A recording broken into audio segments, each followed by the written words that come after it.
بسم الله الرحمن الرحيم.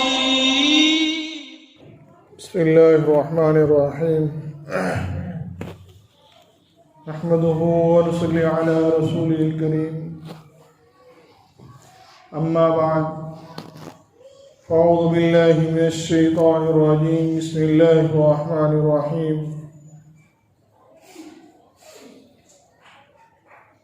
ومن أحسن قولا ممن دعا إلى الله وعمل صالحا وقال إنني من المسلمين.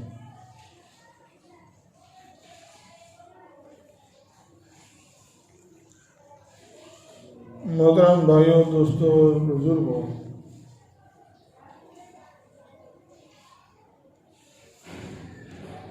اللہ رب العزت نے اس دنیا کے اندر ہم تمام کو بھیجنے کا مقصد اور اس کی وجہ ہم سب بخوبی جانتے ہیں،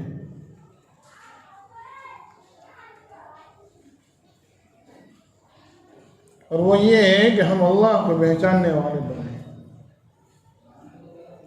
اور اللہ کو پہچان کر دنیا کے اندر جو ہم زندگی گزار رہے ہیں،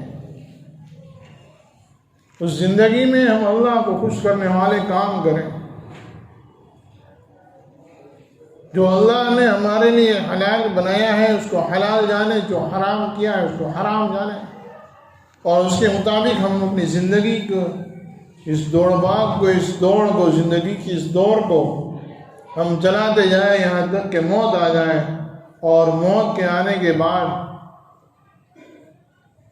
جب قیامت کے دن اللہ رب العزت کے سامنے پیشی ہو تو اللہ رب العزت ہمیں اس حال میں پائے کہ ہم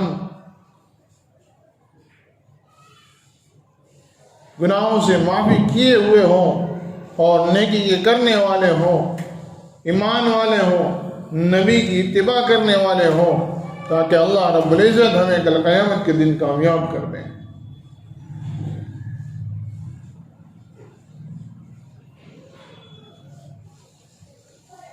اور اس کام کے لیے اللہ رب العزت نے نبیوں کا سلسلہ دنیا میں اتارا، نبیوں کا سلسلہ تقریباً 1.25 لاکھ انبیاء علیہ السلام آئے۔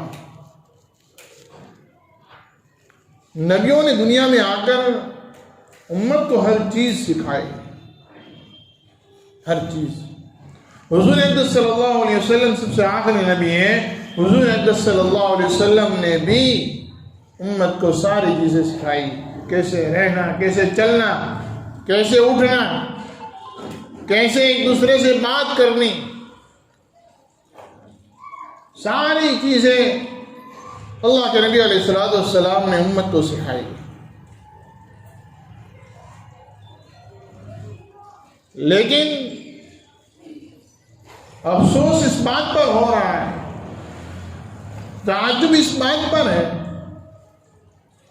کہ ہم لوگ صبح شام نعرے لگانے والے، ہم لوگ یہ دعویٰ کرنے والے کہ ہم نبی سے محبت کرتے ہیں، ہم نبی کو دین سے زیادہ مانتے ہیں، ساری چیزیں بعد میں، سب سے پہلے اللہ اور اس کا نبی۔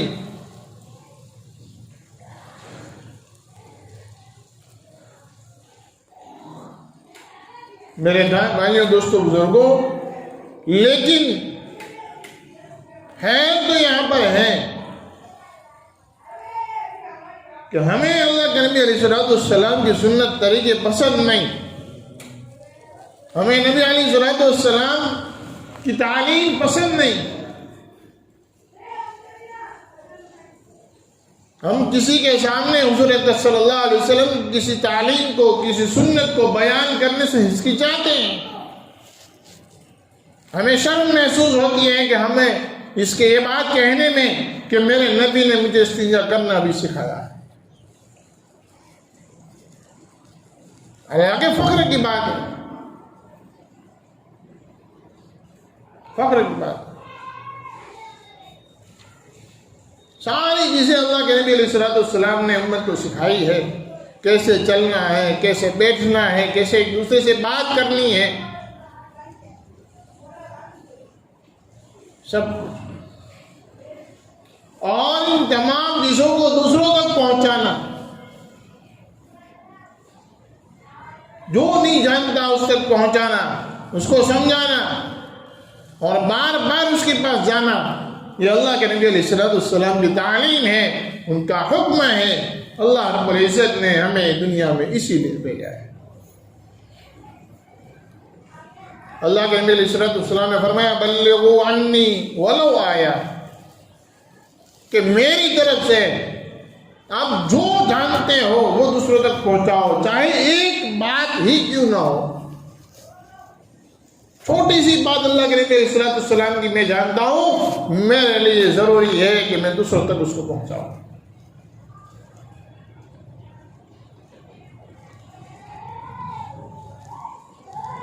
میرے بھائیوں، دوستوں، بزرگوں، اللہ رب العزت نے ہمیں حضور اقدس صلی اللہ علیہ وسلم کی امت میں پیدا فرما کر یہ ایک بہت بڑی ذمہ داری ہمارے سر پر رکھی ہے کہ ہم اللہ کے بندوں کو اللہ کی تعریف، اللہ کے بندوں کو اللہ کی طرف بلائیں، اللہ کے بندوں کو اللہ اور اس کے نبی علیہ السلام کا لایا ہوا یہ دین، ان کا ہر طریقہ ان تک پہنچائے، اور اس کے لیے ہم جو کر سکتے ہیں، جو محنت ہم کر سکتے ہیں، ہر طرح کی محنت کر کے اللہ کے دین کو اللہ کے بندوں تک پہنچانا اور اللہ کے بندوں کو اللہ تک پہنچانا۔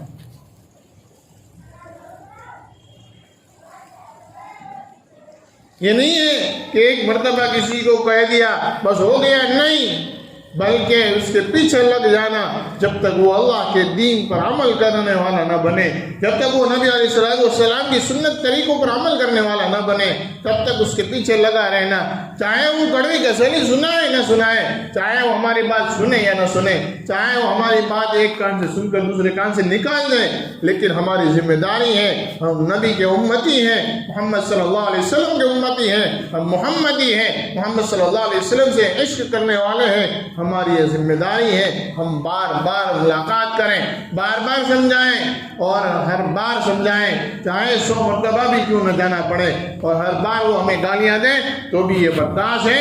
اللہ کے نبی علیہ السلام کی یہی سنت ہے، اللہ کے نبی کی یہی سنت ہے۔ وہی نبی علیہ السلام کے طریقے اور حضور اقدس صلی اللہ علیہ وسلم کی تعلیمات میں سے ایک یہ ہے الطہور شطر الایمان، پاکیزگی، صاف صفائی آدھا ایمان ہے۔ اس سے پہلے بھی میں نے کہا کہ پاکی کا لفظ ایسا ہے کہ اس کا ترجمہ کسی دوسرے مذہب میں، کسی دوسرے دھرم میں اور کسی دوسری بھاشا میں اس کا کوئی ترجمہ نہیں ہوتا۔ صفائی کا ترجمہ ہے، طہور کا ترجمہ ہے، لیکن پاکی کا کوئی ترجمہ نہیں۔ اللہ نے ہمیں وہ پاکی دی ہے، پاک صاف رہنا۔ آج یہ جو وبا عام ہے، ہر آدمی اس سے پریشان، چھوٹا بڑا ہر کوئی پریشان ہے، اور شیطان نے ہمیں ایک ہی بات سکھا رکھی ہے، وہ یہ ہے کہ ہم ایک دوسرے کو تانا تشنی کرتے رہتے ہیں، ایک دوسرے کو کوستے رہتے ہیں، وہ ایسا ہے، وہ ایسا ہے، یہ اس کی سازش ہے، یہ اس کی سازش ہے۔ سنو، میں ڈنکے کی چوٹ کہتا ہوں کہ اللہ رب العزت قرآن پاک کے اندر یہ فرماتے ہیں کہ لوگوں سنو، ایک سازش وہ ہے جو تم رچتے ہو۔ خالی مسلمان کو نہیں کہا، ہر ایک سے کہا ہے، ایک سازش وہ ہے جو تم لوگ رچتے ہو، تم بیٹھ کر سازشیں بناتے ہو، اور ایک سازش وہ ہے جو میں بناتا ہوں، لیکن ہوگا وہ جو میں سازش کروں گا، ہوگا وہ جو میں طے کروں گا۔ میرے بھائیو، دوستو، بزرگوں، یہ دنیا دار لوگوں کی سازشیں ہیں، منع نہیں کرتے، کسی کی سازش نہیں ہے، ان کی سازش ہم منع نہیں کرتے، لیکن ہمارا ایمان یہ ہے کہ ان کی سازش سے ان پر واپس آ جائے گی، ان کی سازش سے ان پر بھاری پڑے گی۔ سازشیں تو اللہ کی چلے گی، قانون اللہ کا چلے گا، بات اللہ کی چلے گی، حکم اللہ کا چلے گا۔ میرے بھائیو، دوستو، بزرگوں، پھر اس بات کے یقین کے ہونے کے بعد ہم کیوں دوسرے کو کوستے ہیں؟ ہم دوسرے کو کیوں کہتے ہیں کہ بھئی یہ تو سرکار کی سازش ہے اور یہ تو فلاں آفیسر کی سازش ہے؟ ارے کسی کی سازش کہیں نہیں چلتی، کسی کی سازش کہیں نہیں چلتی. سازش اللہ کی چلتی ہے، حکم اللہ کا چلتا ہے، قانون اللہ کا چلتا ہے. میرے بھائیوں دوستوں بزرگوں، کسی کے کچھ کرنے سے کچھ نہیں ہوتا. ہمارے ایمان کا سب سے پہلا بول لا الہ الا اللہ، کہ لا الہ الا اللہ، کسی سے کچھ نہیں ہوتا سوائے اللہ کے.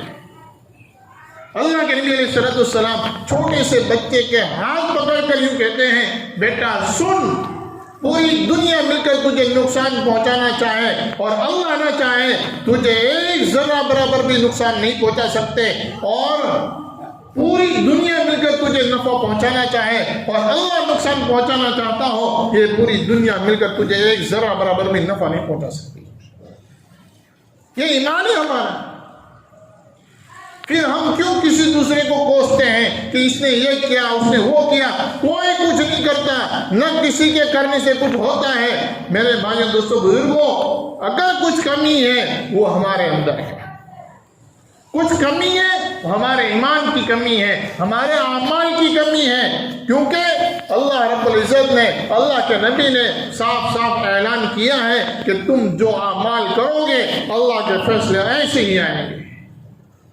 جو عمل ہوگا اللہ کا فیصلہ ویسے ہی آئے گا. آج ہمارے اعمال کیسے، کیا کام کرتے ہیں؟ اللہ کے نبی علیہ السلام کی ایک سب سے بڑی سنت یہ ہے، جب اللہ کے نبی علیہ السلام رات کو بستر پر جاتے تھے، اللہ کے نبی علیہ السلام اپنے خود کا، اپنی ذات کا حساب کرتے تھے. بہت بڑی سنت ہے. آج یہ سنت ہمارے درمیان سے نکل گئی ہے. اور سنو، جو سنت کو زندہ کرے گا اللہ اس کو 100 شہیدوں کا ثواب دے گا. یہ سب سے بڑی سنت ہے. اللہ کے نبی اپنے بستر پر جا کر اپنا حساب کرتے تھے. اور کون سا حساب کرتے تھے؟ کتنا کمایا، کتنا خرچ کیا، یہ نہیں، بلکہ حساب یہ کرتے تھے آج نیکی کتنی ہوئی اور گناہ کتنے ہوئے، کس کے اللہ کی نافرمانی کتنی ہوئی، اللہ کو خوش کرنے والے کام کتنے ہوئے. اگر کسی کا کوئی حق رہ گیا اس کا حساب کرتے اور پھر اس کا حق ادا کرتے. میرے بھائیوں دوستوں بزرگوں، یہ سنت ہم اپنا لیں، یہ سنت اپنا لیں، اس سے ہماری 80% پریشانیاں دور ہو جائے گی.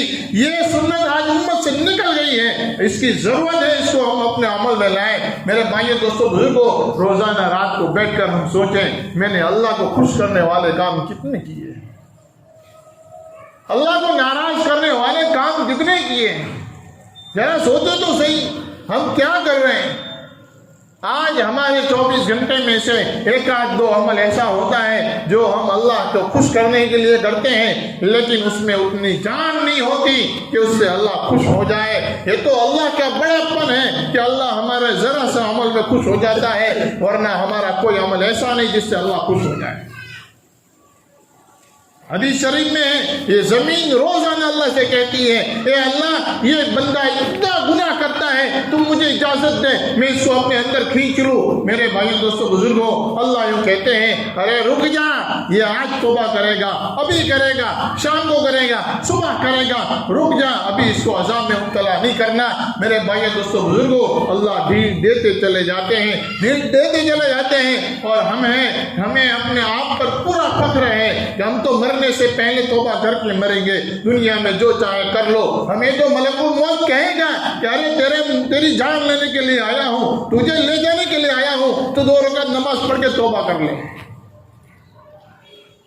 اللہ کے نبی تو یہ کہتے تھے ایک سائڈ سلام میری، دوسری سائڈ کا مجھے یقین نہیں، مجھے بھروسہ نہیں کب موت آ جائے. ملک الموت کسی کو پوچھ کر نہیں آتا، لیکن ہمیں تو اس بات کا پورا بھروسہ ہے، ہمیں تو وشواس ہے کہ ملک الموت ہمیں پوچھ کر آئے گا اور ہمیں کہے گا 2 رکعت نماز پڑھ لے، پھر توبہ کر لے، اس کے بعد میں تجھے لے کے جاؤں گا. اللہ کے نبی علیہ السلام روزانہ استغفار کرتے، روزانہ استغفار کرتے. اس کی کیا فضیلت اللہ کے نبی نے بتائی ہے. اگر رزق میں برکت چاہتے ہو استغفار کرو، گناہوں سے معافی چاہتے ہو استغفار کرو، گناہوں سے اور بیماریوں سے بچنا ہے میرے بھائیو اللہ کے نبی کا استغفار کرو. استغفار کی کیا کیا فضیلت ہے، حفاظت اسی میں ہے، ساری چیزیں اس میں. ہم اللہ کی تعریف بیان نہیں کرتے، اللہ سے معافی نہیں مانگتے، اوپر سے اللہ کی شکایتیں کرتے ہیں، اوپر سے اللہ کی شکایتیں کرتے ہیں، اور ایسے لوگوں سے کرتے ہیں جس سے کچھ نہیں ہوتا۔ اللہ کی شکایت اللہ سے کرو، اے اللہ میرا یہ کام بگڑ گیا، تو صحیح کر دے۔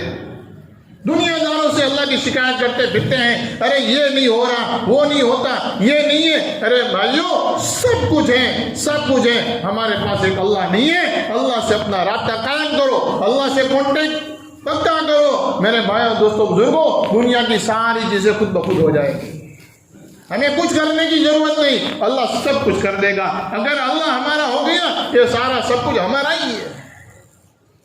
اللہ نے یہ سب کچھ ہمارے لیے بنایا ہے، ہم اللہ کے نائب ہیں دنیا میں۔ اس لیے اپنے آپ کو سنواریں، اپنے الفاظ کو سدھاریں، اللہ کی نافرمانی اور اللہ کی شکایتیں ہماری زبان پر نہ ہو۔ اگر آج اللہ نے 2-5 روپے کا ہمیں دھندا دیا ہے، میرے بھائیوں دوستوں بزرگوں، ایسے کئی لوگ ہیں جن کے پاس پورے دن میں 1 روپے کا بھی دھندا نہیں۔ میرے بھائیوں دوستوں بزرگوں، آج ہمیں کھانے کو ایک آدھی سوکھی روٹی ملی ہے، بہت سارے لوگ ایسے ہیں جن کے پاس وہ بھی نہیں ہے۔ اللہ کا شکر ادا کریں، ہر حال میں اللہ کا شکر ادا کریں۔ ایوب علیہ السلام کو جو بیماری اللہ نے دی تھی، اللہ الصمد، آج ایسی بیماری کسی کو ہو ہی نہیں سکتی۔ کیا بیماری اللہ نے دی تھی؟ بدن میں پورے بوڑھی کھونسی اور کیڑے پڑ گئے تھے۔ جب کوئی کیڑا نیچے گر جاتا، ایوب علیہ السلام اس کو اٹھا کر اپنے بدن پر رکھ لیتے، کہتے ہیں کہ تجھے تیرا رزق اللہ نے یہاں رکھا ہے، لے کھا لے۔ اور پھر بھی اللہ کی تعریف بیان کرتے، اللہ کا شکر ادا کرتے۔ میرے بھائیوں دوستوں بزرگوں، آج تھوڑی سی بیماری ہو گئی یا تھوڑا سا کچھ ہو گیا، اللہ کی نافرمانیاں شروع، اللہ کی شکایتیں کرنا شروع۔ بلکہ میں یہ کہہ رہا ہوں، اللہ کا شکر ادا کرو کہ اللہ رب العزت نے ہمیں جو بھی کچھ دیا ہے، اللہ تیرا احسان ہے، اور استغفار کریں، اپنے گناہوں سے معافی مانگے۔ اللہ کے نبی علیہ السلام ہر دن 100 مرتبہ، صبح میں، شام میں، ہر وقت اللہ کے نبی علیہ السلام استغفار کیا کرتے تھے۔ ہم کون سی کھیت کی مولی ہے، ہم نے کون سا نیک کام کر لیا، ہمارے گھر میں کون سا نیک بزرگ آ گیا، ہمیں اس پر فخر ہے، اس پر بھروسہ ہے۔ میرے بھائیوں دوستوں بزرگوں، ہمیں تو ہر وقت اللہ سے معافی مانگنی چاہیے، معافی کی درخواست کرنی چاہیے۔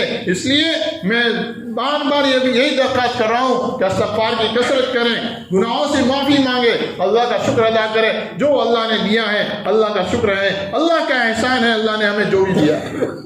اگر کچھ کھانے کو نہیں ہے، صحیح سلامت اللہ نے بدن تو دیا ہے۔ ایسی بھینکر بیماری جس کے اندر بڑے بڑے علماء کرام اور مسلمانوں کے بڑے بڑے رہنما اس دنیا سے وہ نکل گئے، چند عرصے میں بہت سارا مسلمانوں کا ایسا قافلہ کہ جو امت کو لے کر چلنے والا تھا، جس سے امت کو کچھ نفع ہونے والا تھا، یہ قافلہ دنیا سے روانہ ہوتا چلا جا رہا ہے۔ میرے بھائیوں دوستوں بزرگوں، میں وہی بات کہتا ہوں جو نبی نے کی ہے، قیامت آنے والی ہے، بہت جلد آنے والی ہے، یقیناً بہت جلد آنے والی ہے، اور موت بھی کسی کا کوئی بھروسہ نہیں، یہاں دروازے پر کھڑی ہے، کب معلوم کسی کو پکڑ لیں۔ میرے بھائی دوستوں بزرگوں، گناہوں سے معافی مانگے، اپنے آپ کی، اپنے گھر والوں کی، ہر ایک کی جہنم سے حفاظت ہو، ایسے کام کریں۔ اللہ رب العزت ہم تمام کو کہنے سنے زیادہ عمل کرنے کی توفیق عطا فرمائے۔